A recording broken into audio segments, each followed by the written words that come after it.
said yesterday about Steven Jackson and his perpetuation of DeSean Jackson's comments, you said, my problem is you're going to take away from the message that you were pushing before. You're going to distract from it. And Stephen A., I'm going to tell you something. 24 hours later, 36 hours later, even after that interview last night with Don Lemon, you couldn't have been more right, man. It was very uncomfortable to see. There's no question about that. It's hard to put into words how uncomfortable it was because, first of all, if you're going to bring up anything about the Jewish community and you bring up Adolf Hitler, it better not be in a complimentary fashion. And that's essentially the mistake that DeSean Jackson made. And to his credit, once, he was addressed about it, he immediately recognized how foolhardy it was for him to do that. But Steven Jackson went on social media unsolicited, unprompted, and he decides to support DeSean Jackson, not just before DeSean Jackson issued the apologies, but thereafter. And he hunkered down. And then when to do the interview with Don Lemon last night, and listen, I watch political talk radio because that's just, I'm a fan of politics per se. At least I used to be, in terms of I love presidential debates and things of that nature, and I like to hear what political pundits on all sides have to say on both radio and television, progressive and conservative, et cetera, et cetera.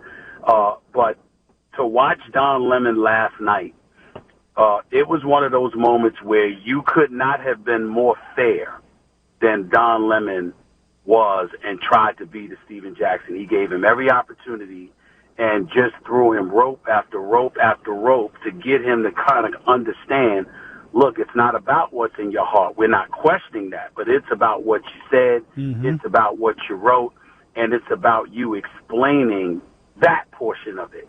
And it took Steven Jackson such a long time to get to that point that it was really cringeworthy to watch how things unfolded at that particular moment in time. And that's what made me so sad, because I know Steven Jackson well enough to know he's a good guy. His heart's in the right place. He don't mean any harm to anybody. He's telling the absolute truth, where he consistently pointed out that there's never hate in his heart for anybody. He's not that guy. That's not who he is. He's really a good person and tries to be as real and authentic as he can possibly be. But there is such a thing as simply stepping out of your lane. And that's exactly what he did yesterday in regards to DeSean Jackson, and especially it got exposed last night when he was on Don Lemon's show.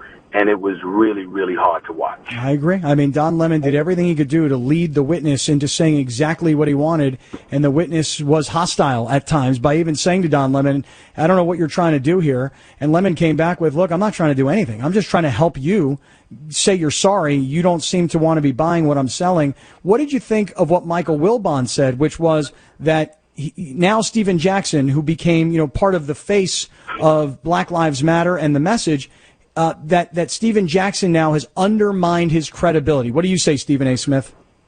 1,000% correct. Michael Wilbon was 1,000% correct on that, because, see, there's one thing, and this is what a lot of people, I believe, need to understand. When you're protesting and when you're engaging in activism, it's not just about galvanizing the support of the community that you're trying to represent. It's about also successfully going about the business of ingratiating yourself with those you need assistance from in order to accomplish your ultimate goal. And that latter part is where Steven Jackson clearly fell off the wagon, because regardless of what he says, all that goodwill that he had gone in and he had generated. Remember, this is not some naturally born activist that's been engaging in activism all his life. I'm not saying that he's never done anything, because I simply don't know. But what I will tell you is that he's a former basketball player that was highly and is highly respected and considered a very, very good guy that's real and he's not fake, and all of those things are true about him. But when the George Floyd killing took place, and it was a good friend of his who looked just like him, who said, they joked with one another about how we got to get in touch with our parents because there's got to be some connection here with the resemblance that exists between the two of us, et cetera, et cetera. For all of that to go on, and then for you to be about the business of engaging in activism to address racial oppression, racial inequality, and things of that nature, to then turn around and to assist in alienating a group of people who are actually persecuted themselves. That is the Jewish community. There was a Holocaust. 6 million people did die.